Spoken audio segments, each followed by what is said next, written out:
Hello, my name's Kaya Mara, or Kaya Bales, here on Minjerribah, Knuckle Country, my children's ancestral lands, North Stradbroke Island, Queensland.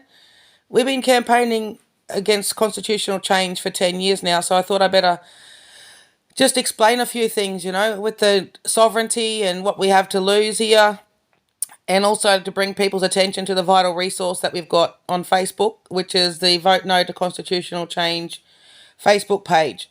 In there, all the research has been done for the last 12 years. So if you're looking for information on recognised constitutional change, the Uluru Statement, the Executive Council or the Referendum Council, all you need to do is type in whatever keyword you're looking for in the search bar and it'll come up there.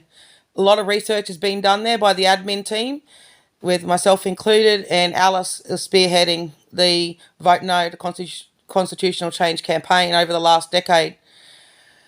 We want to bring people's attention to the lies, deception, and deceit being used by the government, and especially mob out bush who might not be aware. When they say sovereignty is a spiritual notion, what they're actually trying to do is they're using frame transformation, and they're trying to lie to the whole country and tell them that they have sovereignty over Australia. We ceded sovereignty already, and basically that sovereignty is only a spiritual notion that has no strength in law or anything like that. And they're also, in saying that, they're saying that our ancient law system has no standing in law, just like our tribal sovereignty.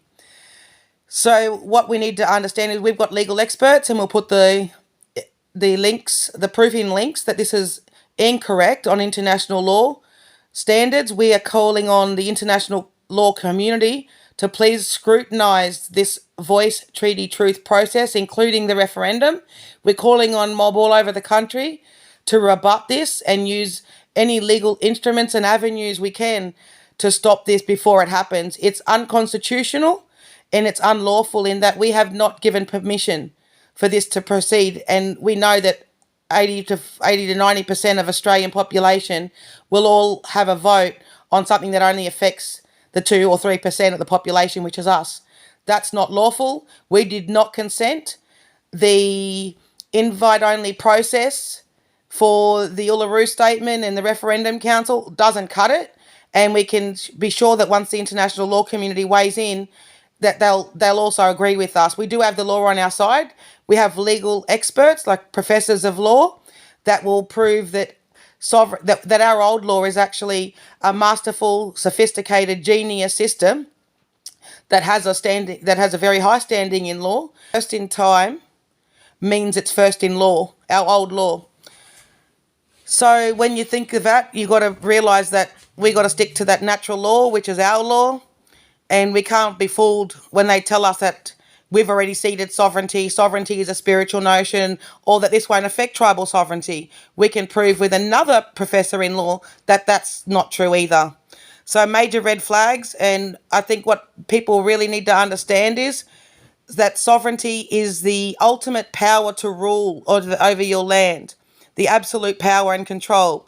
And that's what this is all about. Instead of gaining the consent of the natives, which was Governor Phillips' instructions, and instead of being honourable and entering into a peace agreement with us to legitimise their occupancy, they're going to use more trickery, they're going to use more deceit, and they're going to emotionally blackmail the Australian public to believe that they're doing a good thing and that voting no is racist. This is forced assimilation. We'll be considered legally, we'll have no more rights than the Australian citizen, and that's, we all know, is a British subject, and the Constitution is still just an act of British Parliament. So it's really illegitimate. It's an unlawful document. Why would you want to be included in that? This is no different to recognise. Just lastly, all they've done that's different is selected 250 people that we don't know in our communities, we didn't elect, and given us a voice with no power. So don't be fooled, mob. Please get this message out there. When we'll put up more post once we've got the avenues that mob can take to legally rebut this, or challenge this at the High Court. That's what we feel needs to be done, and we'll be posting more content soon. You can check it out and boycott the referendum on the Voice to Parliament Facebook group. Yarn soon.